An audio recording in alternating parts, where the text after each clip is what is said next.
A final bit of introduction on a more personal level. I've had the privilege of knowing Jonathan Wells for around 2 decades. He's all around one of the nicest, kindest, most self-effacing people you could ever want to meet. He's almost as nice as his wife, Lucy, and that's saying a lot.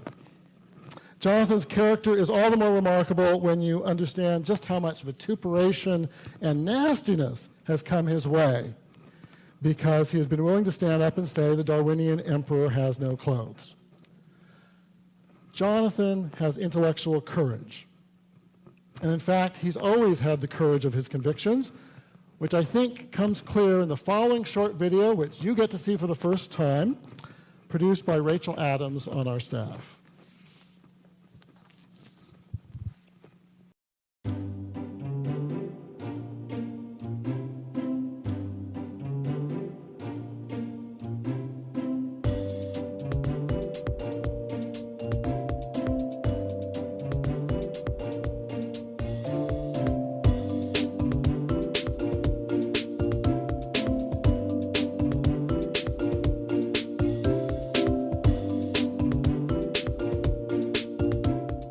The last book I read that wasn't directly related to evolution was 1984, and even that turned out to be, very relevant.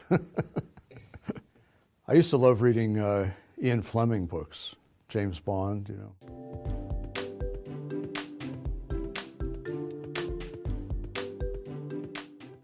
I don't. No, I think when I get tired of staring at my computer screen and typing or moving my mouse, I do jigsaw puzzles. The pieces fit together. There's a picture that makes sense, and if I stick at it, the pieces all go together. Something else I like to do is feed birds. We have quite a bird population around our house. It's a small town, not big city, and we have bird feeders out back, and I keep them well stocked, and I just enjoy watching the birds. And when I look at them, I think, how could anyone possibly, any rational person possibly think that these creatures evolved without guidance?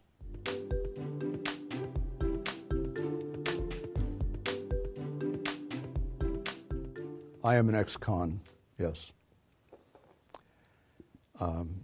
I spent 1.5 years in prison in the 60s, the 1960s. I was drafted in 1964, having dropped out of college. I spent 2 years on active duty with the U.S. Army, was separated to reserve status. In those days, the obligation was for 6 years total.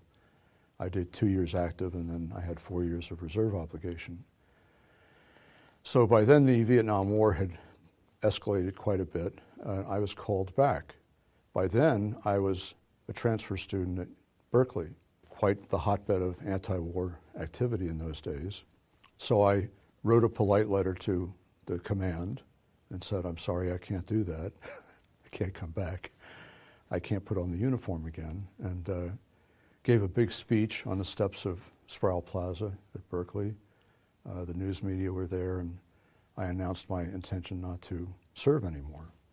So I thought they would come arrest me very quickly, but they waited until things died down, and about 2 months later, I was leaving my apartment in the morning. Streets were all quiet, and a big black limousine roared up, and 3 men jumped out and threw me in the back seat. It was like something from a grade B movie. And we drove off to the Presidio Stockade, and I spent the next 1.5 years in prison. At the time, I was opposed to the Vietnam War. As I look back, I think I was mistaken in my evaluation of it. I mean, I think it was badly conducted, but at the time, I didn't see the danger of communism, which I came to see later, actually shortly after getting out of prison. But I did what my conscience told me I should do, and I've never regretted it. After I was arrested, I was in the Presidio Stockade in San Francisco for 4 months. Since I had sworn in my letter to the Army not to put on the uniform again, and they wouldn't let me wear my civilian clothes, I had to spend those 4 months in solitary confinement, wrapped in a blanket.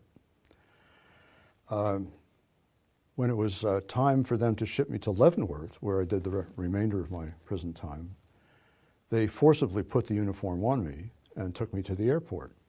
In those days, they transported prisoners by civilian aircraft, prisoners in my situation. But because they weren't sure whether I was going to take the uniform off in a public place, they sent 3 guards with me, not knowing whether I would cooperate. Of course, I had no plan to not cooperate at that point. I knew I was going to Leavenworth, and that was the end of it. And I hadn't put the uniform on myself. When we got to the airport and we were walking up to the gate, the 2 ladies behind the counter turned white as a sheet. And I heard one of them say to the other, "My God, 3 guards?" I figured they must have thought I was a serial killer or something. I got a kick out of that.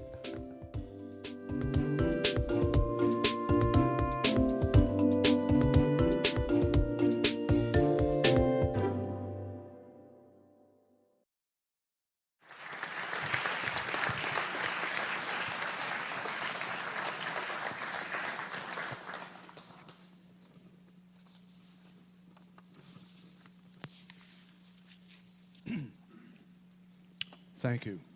Thank you for braving the weather and the Seattle traffic to come here tonight. I'm really quite honored. So, zombie science. In 2000, I published Icons of Evolution, in which I pointed out that many textbook images about Darwinian evolution used to convince students of Darwinian evolution misrepresent the evidence. And I concluded that much of what we teach about evolution is wrong. Well, the book attracted rave reviews. I should have known. I thought, my goodness, what have I done? But those reviews were not filled with lavish praise, but with furious denunciations. Some critics accused me of stupidly trying to discredit evolution simply by listing a few textbook mistakes.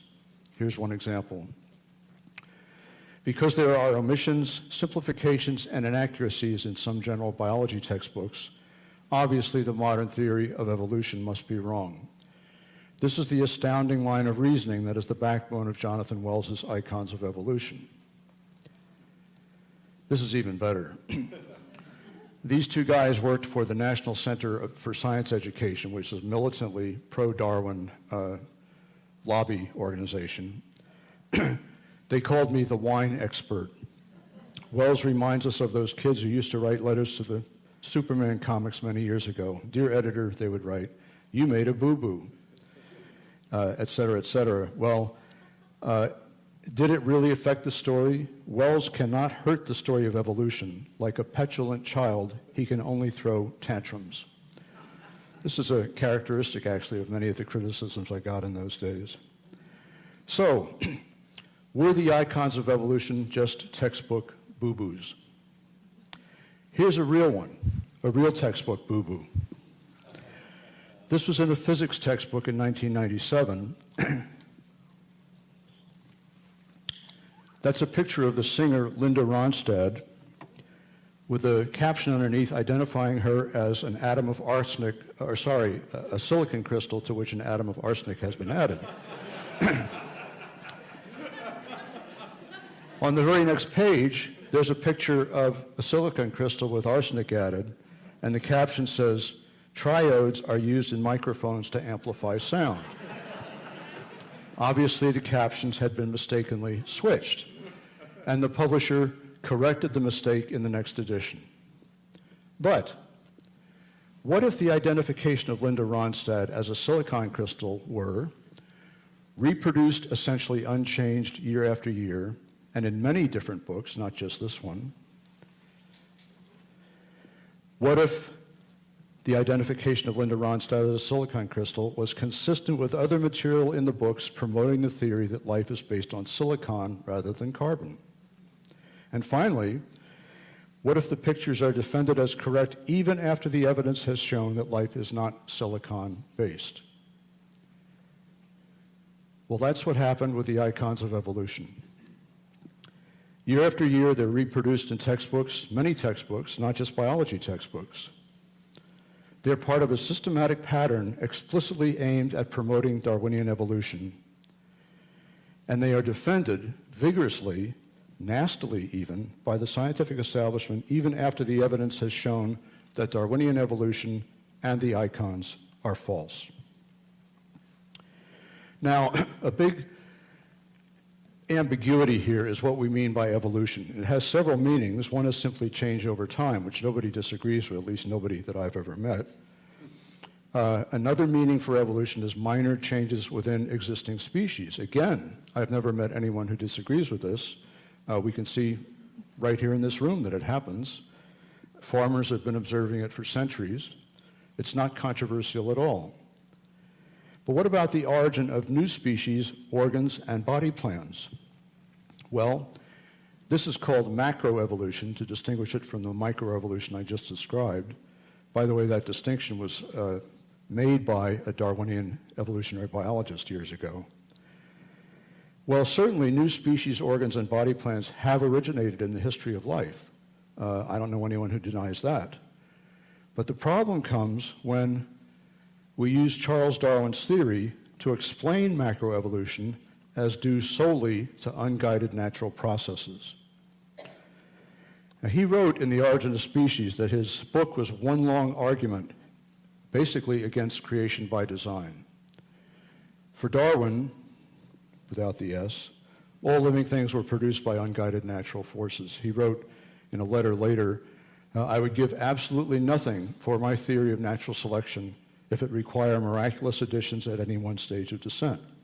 So Darwin's theory is materialistic. What is science? Well, there are different meanings for science. One, the one that I prize most, is empirical science. That is seeking truth by formulating hypotheses and then comparing them with evidence. We have an idea, we check it against the evidence in the real world and decide whether the idea is correct or we have to change it. In a sense, we're all scientists in this regard. But another meaning of science that's become especially popular since Darwin is materialistic science, that is, seeking natural explanations for everything. Explanations in terms just of material objects and the physical forces among them. Well, okay, that's not a dishonest enterprise, but the problem comes when someone engaging in that thinks that everything actually has a natural or a materialistic explanation. Logically speaking, if I want to seek material explanations, at some point I might say, if I were honest, well, you know what, I don't have an explanation for that. Maybe it's just beyond my method. But in practice, unfortunately today, many scientists believe that there are material explanations for everything, and if they just persist in trying to find them, they will. Well, that led me to define another kind of science, zombie science. By that I mean assuming that everything can be explained materialistically and then persisting in telling materialistic stories even after the evidence has shown that they are false. And this, unfortunately, happens quite a lot. In Icons of Evolution, in 2000, I wrote about 10 images common in biology textbooks that were used to tell the materialistic story, even though by 2000 they had been shown to be misrepresentations of the evidence.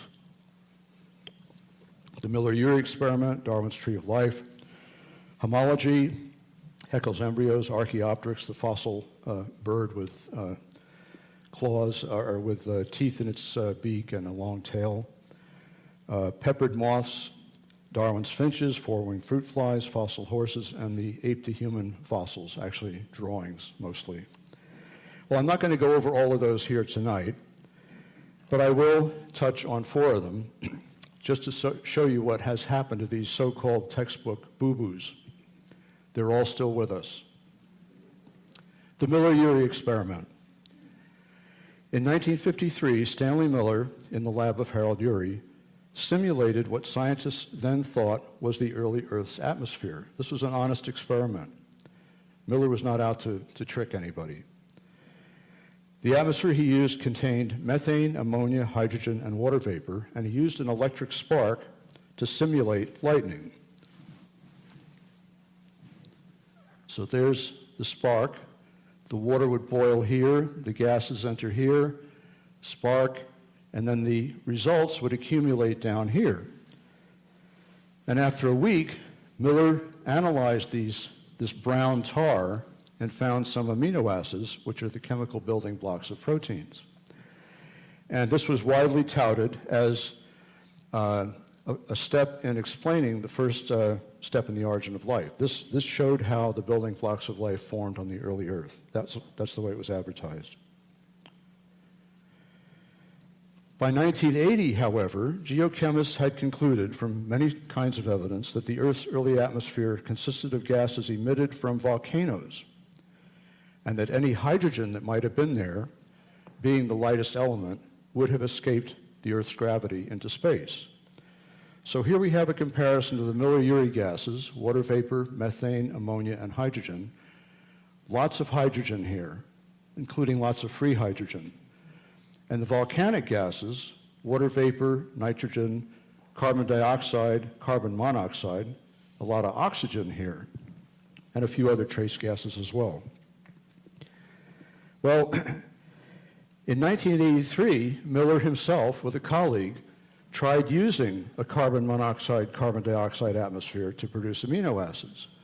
And they found that the glycine, which is the simplest amino acid of the 20-some amino acids our bodies contain, glycine is almost the only amino acid produced from carbon monoxide and carbon dioxide atmospheres. And then only if they added excess hydrogen. Well, remember, that was the first thing to disappear in the early Earth, according to geochemists. So they had to add excess hydrogen just to make this work. And if they wanted anything more complex, they had to add methane as well. So by 1999, it was clear that the experiment didn't work. This is Freeman Dyson. Miller's experiment was supposed to be a true simulation of prebiotic, that is, pre-life chemistry, on the primitive Earth. But now nobody believes this anymore, except the biology textbooks, which all used it to persuade students that life had a materialistic origin. So they were still being used in 2000. Now it's 2017, and it's still there. Here are three widely used textbooks: Kenneth Miller and Joseph Levine, Scott Freeman's Biological Science, Mater's Biology. All of them use the Miller-Urey experiment to convince students that scientists have explained the first step in the materialistic origin of life. So the conclusion here is the Miller-Urey experiment, like other icons of evolution, some of which I'll mention in a minute, persists because the science education establishment wants to indoctrinate students in a grand materialistic story of which this is the beginning. The icons serve to illustrate the story, but in every case, they misrepresent the evidence. This is zombie science. Moving on to the next icon, Haeckel's embryos, which John West mentioned. For Darwin, this was by far the strongest single class of facts in favor of his theory, that the embryos of the most distinct species, in his case he was thinking of vertebrate embryos, embryos of animals with backbones, are closely similar, but become, when fully developed, widely dissimilar. And in later editions, Darwin referred to these drawings made by his German contemporary Ernst Haeckel.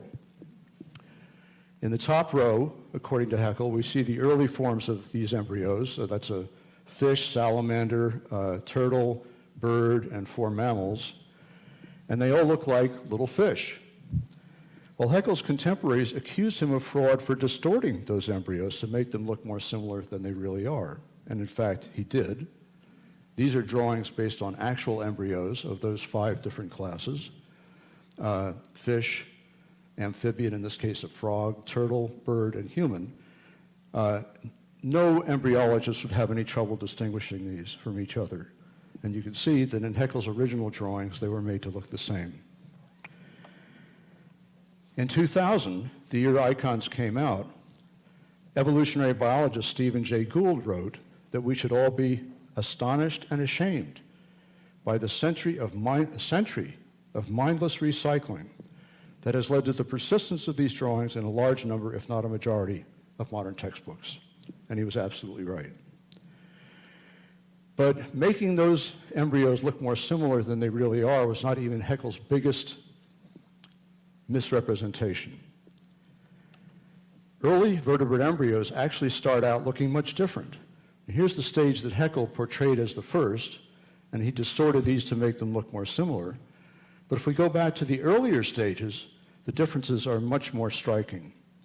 And it was Darwin's logic that the early embryos are supposed to show us what we looked like as a common ancestor. So the actual embryological evidence does nothing to help Darwin whatsoever. Yet, years later, we still have evolutionary biologists claiming that the embryos are most similar. Here's Jerry Coyne from the University of Chicago. All vertebrates begin development looking like embryonic fish because we all descended from a fish-like ancestor. Totally false. Textbooks. Here's a 2013 textbook, 2013, using Haeckel's drawings as evidence for evolution. Now, more commonly, modern textbooks redraw the embryos in this fashion. This is Mater's Biology from 2015. But the point is the same.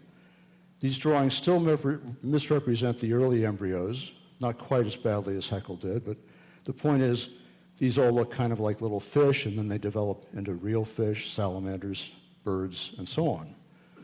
But remember, the earliest stages are over here, not even part of the drawing. So the drawing omits the early stages because that doesn't fit Darwin's logic.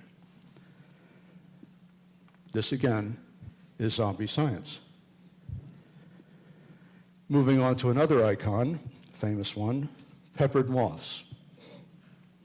Peppered moths come in a light variety and a dark variety.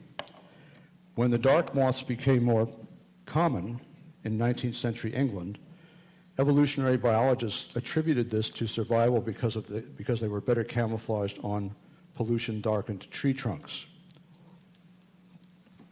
That is, to natural selection. So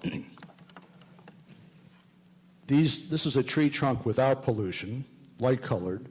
The light-colored moth is here, the dark-colored moth is here.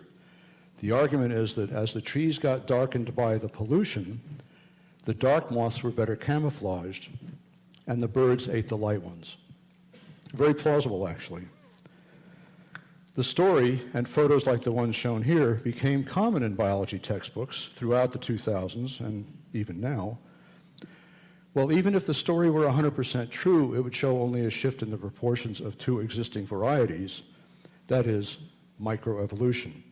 In fact, microevolution is all that natural selection has ever been shown to accomplish. But in the 1980s, same time actually that Miller's early Earth atmosphere was discredited, it became clear to biologists that peppered moths don't normally rest on tree trunks. The story was deeply flawed, and most of the photos, including the ones shown here, which are from a textbook in 2000, had been staged using dead moths pinned or glued in place. Yet, many textbooks are still telling the story. Here's one from 2015, uses a drawing rather than a photo. But here's one from 2014 that actually uses the same photos again. This isn't empirical science. Next and final icon for a review of the 2000 icons, four-winged fruit flies. At the top is a normal fruit fly with two wings. At the bottom is a mutant fruit fly with four normal-looking wings. This was produced in a laboratory of a Nobel Prize winner who combined artificially 3 separate mutations in a fruit fly embryo to make this fly. And it's very impressive. But the normal fly has 2 wings and 2 tiny structures behind them called balancers that vibrate rapidly during flight and which stabilize the insect in flight. The mutant fly has lost them, and the new wings have no flight muscles attached to them, so they're just dead weight. This fly is a helplessly disabled. It can't live outside the laboratory. Yet, here's Kenneth Miller, textbook writer, writing in 2008, if we interfere with the genes, as the Nobel Prize-winning scientist did for the four-winged fruit fly, by design or by accident, what might emerge is a fly with an extra set of wings. This led biologists to realize that the recipe for building the animal body is controlled by remarkably few genes, and that by studying small changes in those, they could also show how these genes produce variation, which is the raw material for evolution. Textbooks, 2014, 2015, photographs of four-winged fruit flies, similarly used to convince students that DNA mutations can produce dramatic anatomical changes that provide the raw materials for evolution. Neither Miller nor these textbooks mentioned that four-winged fruit flies are helpless cripples that cannot live outside the laboratory. They're evolutionary dead ends, not raw materials for evolution. Not a word about that. While we're at it, let me ask, what can DNA mutations accomplish? We can, in fact, have mutated a fruit fly embryo as much as we like. It's called saturation mutagenesis. It's also been done in mice, fish, and worms. And as far as we can tell from the evidence, there are only three possible outcomes. A normal fruit fly that has overcome the mutations and developed anyway, a defective fruit fly, like the four-winged fruit fly, or worse, or a dead fruit fly. That's it. That exhausts the possibilities. So the materialistic claim that accidental mutations and natural selection can explain the origin of new species, organs, and body plans simply does not fit the evidence. So, tonight we celebrate the release of a book that talks about some additional icons of evolution. I won't say new icons, because actually many of these have been around for a long time as well. I just didn't have time or space to cover them in 2000. So I cover 6 in this book: DNA, the Secret of Life, walking whales, the human appendix, the human eye, antibiotic resistance, and cancer. I'm just going to touch on these very briefly because the details are in the book that many of you are holding in your hands. DNA. When Francis Crick and James Watson discovered the structure of DNA in 1953, they went to a local pub where Crick announced, "We have discovered the secret of life." They thought they had discovered the secret of heredity and the secret of embryo development. In 1970, a prominent molecular biologist, François Jacob, wrote that an organism is the realization of a genetic program written in DNA sequences. The same year, his colleague, Jacques Monod, said that with this and the understanding of the random physical basis of mutation that molecular biology has also provided, the mechanism of Darwinism is at last securely founded, and man has to understand that he is a mere accident. Pretty powerful. But scientists have actually known for decades that organisms are not specified by a genetic program in their DNA. Many scientists don't even know this, but it's a fact. The literature shows it quite clearly. In addition to DNA sequence information, organisms need other sources of information that are independent of their DNA. This may come as a surprise to you, but it's true. There's actually much more to the secret of life than DNA, and some of that's described in the book. Walking whales. In Darwin's time, 2 species of fossil whales had been discovered, Basilosaurus and Dorodon. But there were no fossils of intermediate forms to provide evidence that whales had evolved from land animals, as Darwin believed. Land animals come before whales in the fossil record, so it appears that whales had to have evolved from land animals.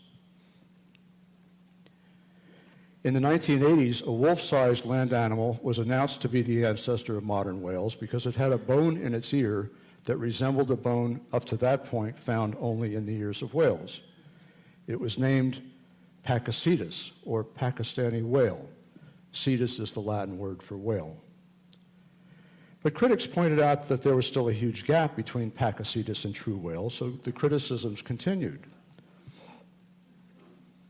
Then in 1994, scientists found a fossil they called Amylocetus natans, or walking swimming whale. And another group of scientists discovered Rhodocetus, and they announced that Ambulocetus and Rhodocetus now provided the intermediate forms between Pakicetus and true whales. So in 1994, Stephen Jay Gould wrote, "The embarrassment of past absence has been replaced by a bounty of new evidence and by the sweetest series of transitional fossils an evolutionist could ever hope to find.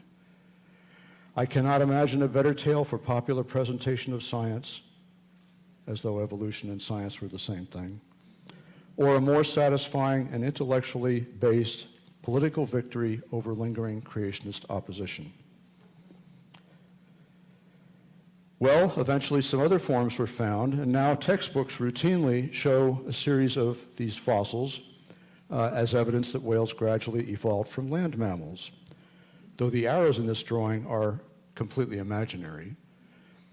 Actually, even evolutionary biologists acknowledge that no one of these forms could have evolved into the next one, because they all have features they would have to lose in order to become the next form. So they're not actually ancestors and descendants, but the textbooks don't need to worry about that.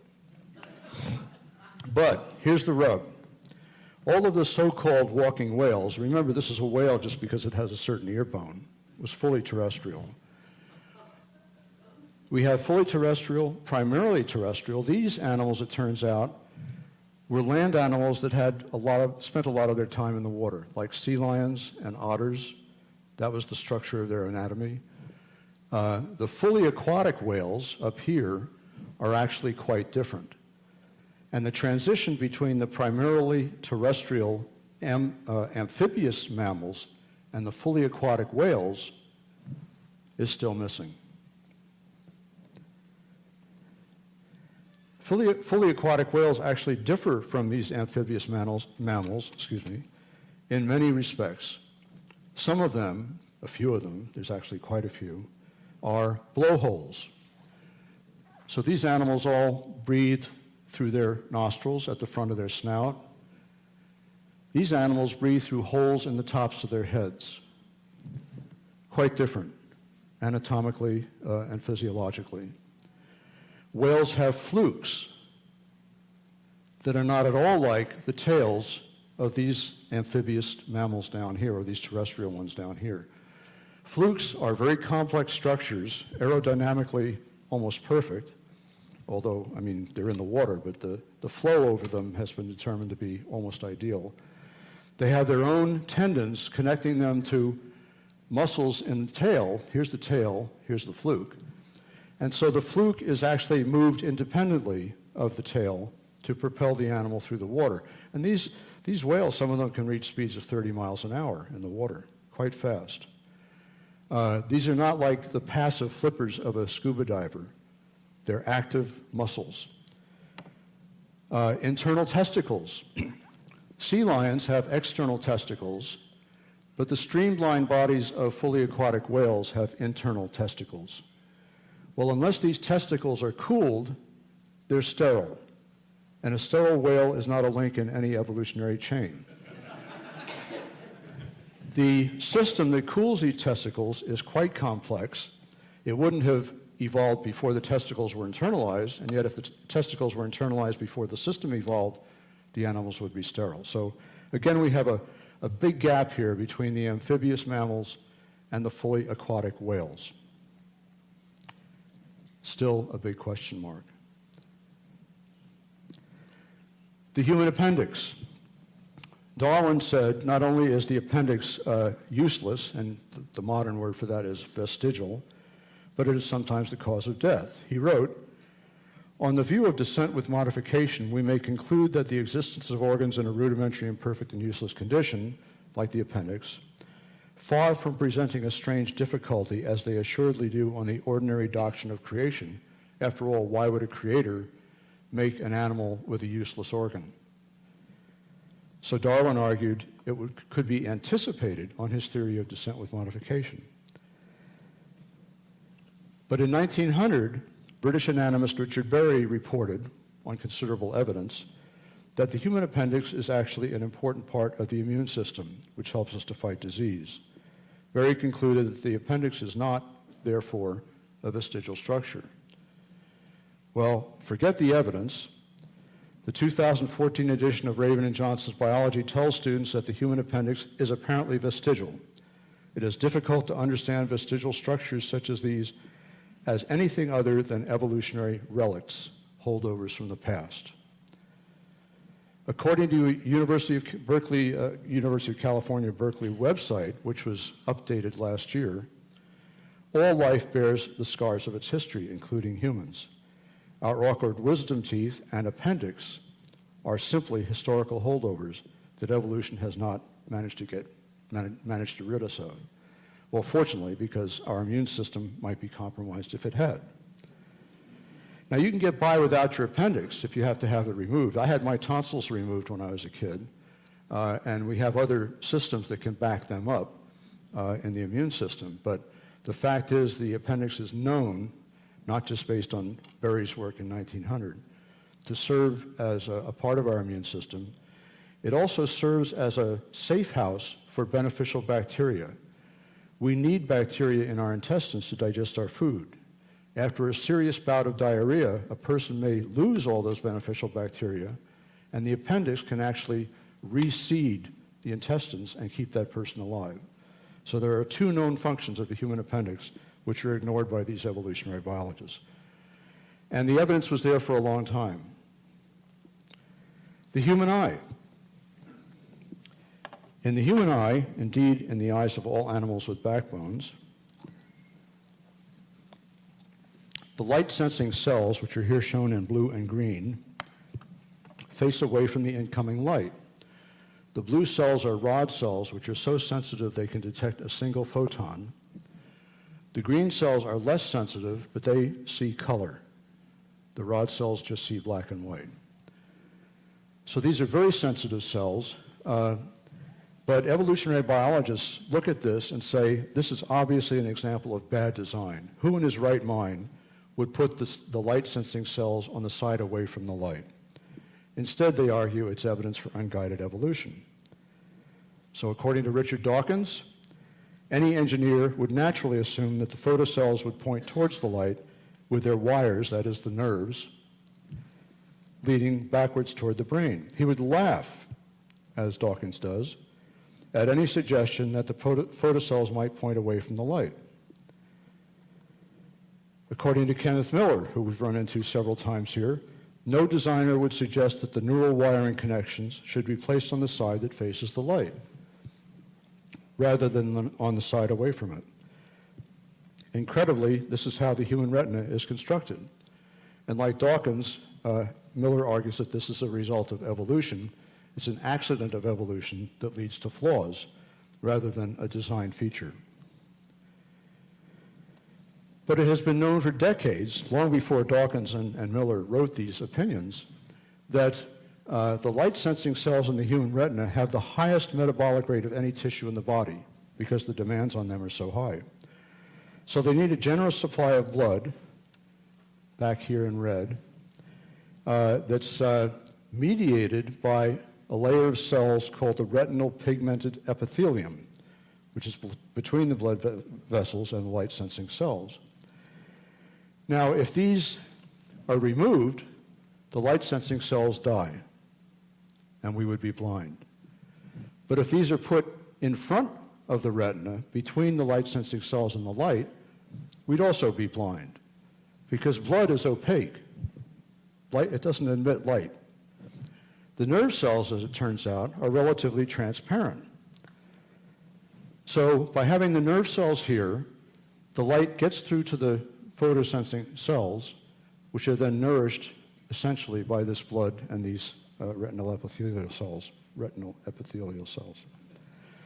So it turns out that Dawkins and Miller and actually many other evolutionary biologists look at the retina, and without even checking the evidence, which is in medical school textbooks, anatomy textbooks, has been for decades, they just assume that they know more and that they know how an eye should be designed, and obviously this is evidence for evolution.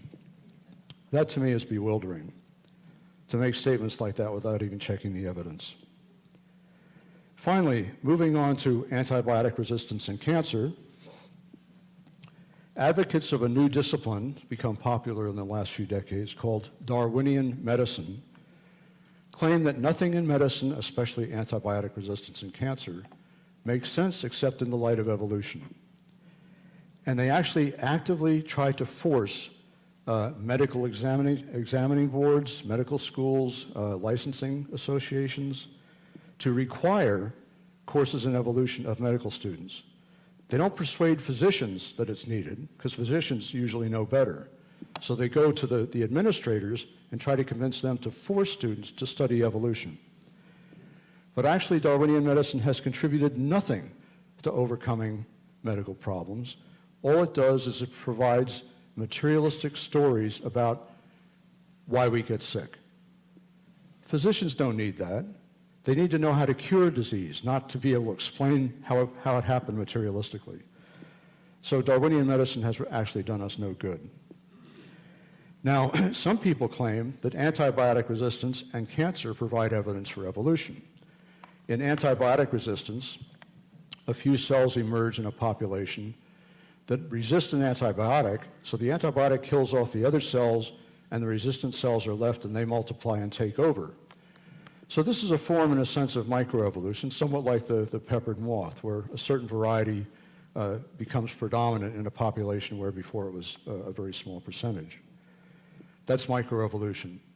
But that's all antibiotic resistance shows us. And I get a kick out of people saying that cancer provides good evidence for evolutionary theory, because for me it's like saying I have a theory for the origin of modern civilization, and my best evidence is the Night of the Living Dead. Cancer kills. It doesn't help us evolve. So, my last chapter is called Zombie Apocalypse. In 1995, philosopher Daniel Dennett wrote that Darwin's dangerous idea, is like a universal acid. It eats through just about every traditional concept. And he's right. It eats through religion. Non-believers in the last few decades have increased threefold in America, and many of them explicitly attribute their non-belief to being convinced that science proves God is not there through Darwinian evolution. I mean, those are anecdotal stories, but they're common. Many major denominations have now endorsed something called the Clergy Letter Project, which is a project started by an evolutionary biologist to enlist clergy in support of Darwinian evolution. And unfortunately, many liberal Christians in America have fallen for it. Education. The emphasis is no longer on teaching children critical thinking, but indoctrinating them into materialism. And the technical literature of education and philosophy and psychology is full of articles by people proposing various methods to do this, even to preschool children. Darwinism has corrupted science itself, where the highest value in science should be the search for truth, and for some people still is. The quest for survival has become stronger. So scientists publish, even before they have the evidence to support their results. And the number of retractions since 2000 has skyrocketed. Retractions because of poor science. The other clue to how science has been corrupted is the hysterical reaction of the scientific establishment to intelligent design. Not to debate the evidence for and against it, but to call it things like terrorism, the end of civilization, the endarkenment. All of these are actual quotations from mainstream scientists. Intelligent design is treated like a leper. We're treated like lepers. And to me, this is a sign that science has lost its soul. Sorry, too fast there. But I conclude that there's actually room for hope, a lot of room for hope. First of all, there's a growing awareness among scientists that evolutionary theory is broken. In November 2016, many prominent evolutionary biologists gathered at the Royal Society in London to produce a new theory to replace neo-Darwinian evolution, which they knew was not working. They failed, but they tried. The one thing they would not allow at the meeting was intelligent design, even though, ironically, a large proportion of the people in the audience were ID advocates who were not allowed to speak. There is increased support for intelligent design in funding, financially. So much so that new scientific research projects are now being started up at major universities around the world. This is a very good sign for a new science like intelligent design.